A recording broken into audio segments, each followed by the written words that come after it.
Welcome to Bob's Little Sports Shop.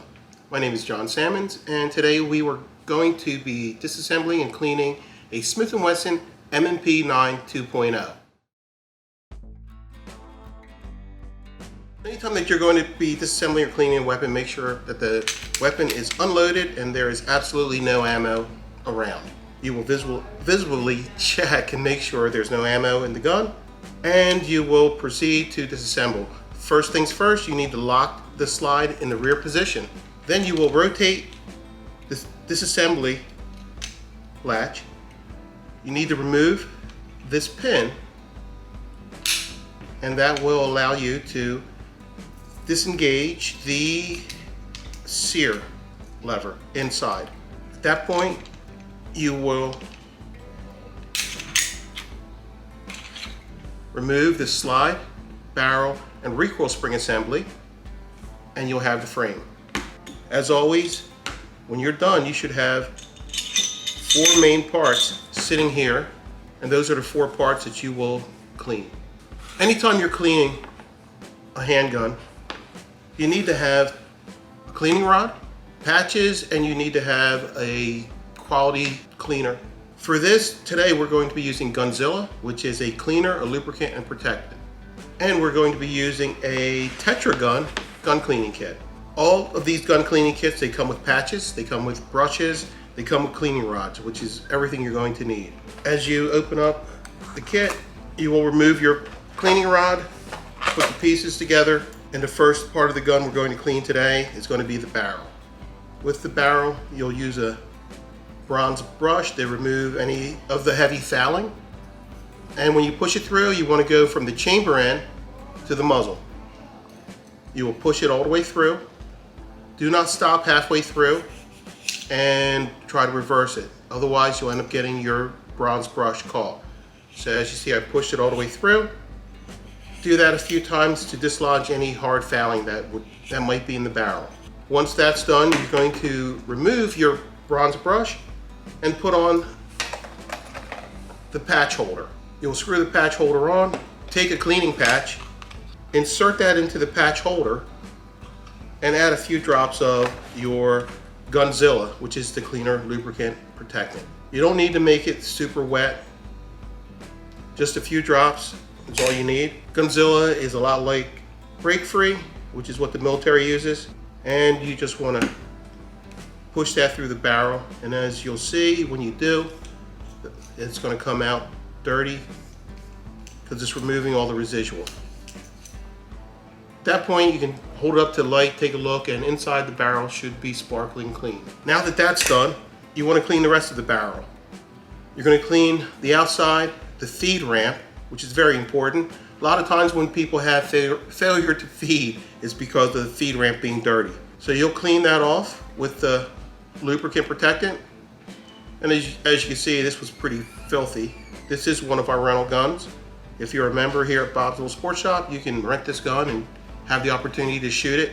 You're going to clean the whole outside of the barrel. You want to make sure you get the locking lugs. You want to get the barrel, get the muzzle, and the chamber. The chamber would have been cleaned when you first went into the barrel with the patch. Now that that's done, we'll move on to the recoil spring assembly. Recoil spring assemblies are very easy to clean due to the fact that all you're going to do is wipe the spring down. You want to get into it as much as you possibly can. I find it very easy to hold the patch right here and just screw it down on there as if you're unscrewing a bolt. Once you're done with that, then you'll move on to the slide.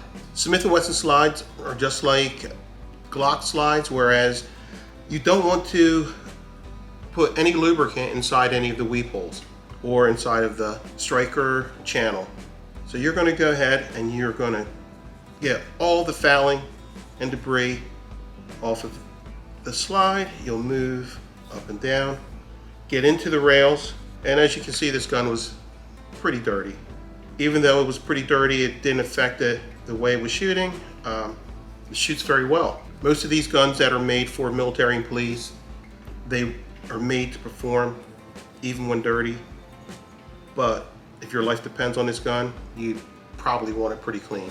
Now that the slide is clean, we'll set that aside. Now we're going to go to the frame and the fire control. When you go to clean the fire control, I always recommend getting a brand new clean patch, adding some more solvent to it, and then you're going to wipe inside of the frame as much as you can and get that all nice and clean. If you get to a point that you can't get your fingers into the frame and the mag well, feel free to put the patch inside of the patch holder and use that to get into all the crevices. Make sure you clean the rails.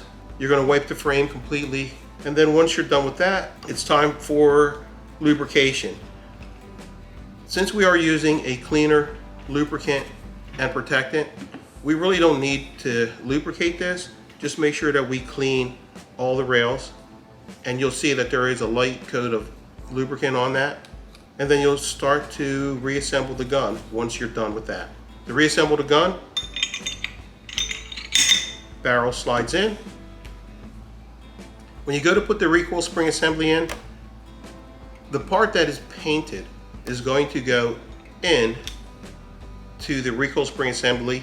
You'll compress it and you'll set it onto the barrel so it looks flush. At that point, you will make sure you catch all the rails, push it all the way to the rear, lock the slide back, rotate the disassembly lever up. You will take this little tool, which also doubles as holding on your back straps, insert, quarter turn, and you are finished. Please give us a like, share, comments, and subscribe to our channel. If you want to see more guns cleaned, just give us a comment and we will take care of that. Thank you.